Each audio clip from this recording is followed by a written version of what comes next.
Today we're going to take a look at a different side of Chicago, its sordid history, that which is filled with cemeteries, murders, and ghosts. People claim to see and feel ghosts. But ghost hunters are becoming much more scientific about the spirit world. And president of the Ghost Research Society, Dale Kaczmarek, shows us how. These devices will pick up that disturbance, and then we can try other equipment like our cameras and tape recorders and so forth. Basically what this does is it picks up static electricity discharges in a given location. Another DOS meter, which doesn't give an audible signal, but actually gives LED lights. We have a Geiger counter out here. One photo taken by Dale at Bachelors Grove Cemetery shows this translucent apparition of a woman sitting on a tombstone. We're here today to find out why so many people around the Chicagoland area travel to this particular cemetery in search of ghosts. If you look at the historical significance of the area around here and the plots that they had, their names are on all the plots. The Fultons, the Wheelers, they all came from the old country, from Germany. So I assume that many of these people that are buried in here knew one another, and perhaps they're still calling their friends even after death. There have been reports within the cemetery, down this main trail, as you walk into the cemetery, what appears to be a woman, sometimes dressed in a white gown or a wedding gown or a bridal gown of some kind, holding a baby in her arms. We know that through historical records, it belongs to D.W. Rogers. There was one recording which I had heard a number of years ago. Somebody had recorded not too far, 5 or 10 feet away from this main gate here, a sound of somebody calling Minna, Minna, sort of wailing in the wind. And there is a gravesite in here with that name, that first name of Minna. The dead don't rest too easily out here at Bachelors Grove because of all the sacrifice and the things that have went on here in the past. It acts as like a battery, charging up this area to a point that eventually it discharges in a way through manifestations, through spirits, through cold spots, feelings, sightings, and balls of light that people have seen. Bachelors Grove isn't the only haunted place in the city. Next, we went to Chicago's South Side to hear the tale of a murder and a ghost.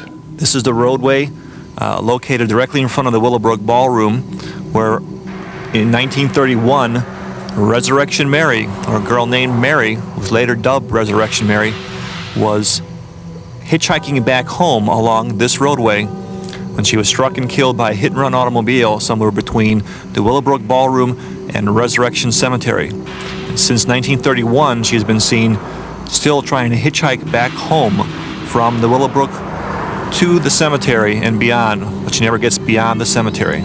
We're at Ressurection Cemetery in South Suburban Justice, 7600 Archer Avenue. We're coming up to the main gates of the cemetery, where in August of 1976, a man traveling by the cemetery saw what appeared to be a girl locked in the cemetery after hours. When the police were dispatched to the area, they found these two bars of the cemetery gates pulled apart and bent at a very funny angle. Impressed in the bars were the impressions of fingerprints, skin texture, and scorch marks. No one was able to give an explanation how those marks were made on the bars. Then we visited the Mount Carmel Cemetery to see the evidence of yet another haunting. We're coming up to a very interesting grave here in this cemetery. It's called Julia Buccola Petta. Julia died in 1921 at the age of 29 of complications from childbirth, and she was buried here with her stillborn infant in this grave here at Mount Carmel Cemetery. Soon after this, her mother, Philomena Buccola, began to have a series of unexplained dreams when Julia began pleading and begging with her mother to dig up and exhume the grave. This went on for many years as the frantic mother tried to get permission from the local parish, the cemetery, and other police authorities to exhume the grave. They found Julia lying as fresh as the day she was buried, apparently no decomposition of the body whatsoever. There are two porcelain photographs on the monument now. The top one shows Julia on her wedding day holding a bouquet of roses.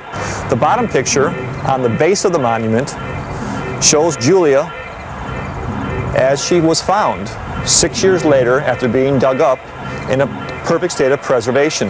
There isn't a reason why Julia had no signs of decomposition after 6 years. To this day, a white ghostly figure is seen roaming near her grave. Now we go to a restaurant in downtown Chicago where the Ghost Research Society found unmistakable photographic evidence of ghosts. The first photograph shows absolutely nothing at all. The bottom photograph, taken a few seconds later after the film was wound and recocked, shows some strange light formation to the left of the bust.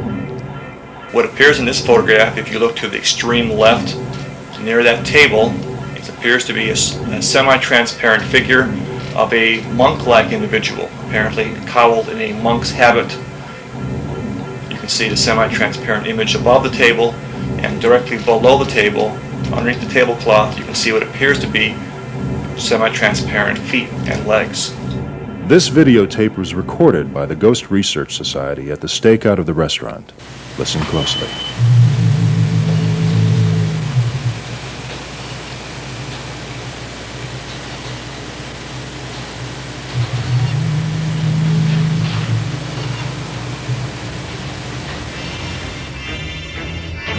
Personal accounts, recordings, and photographs. What do you think? Are the ghosts of Chicago real or unreal?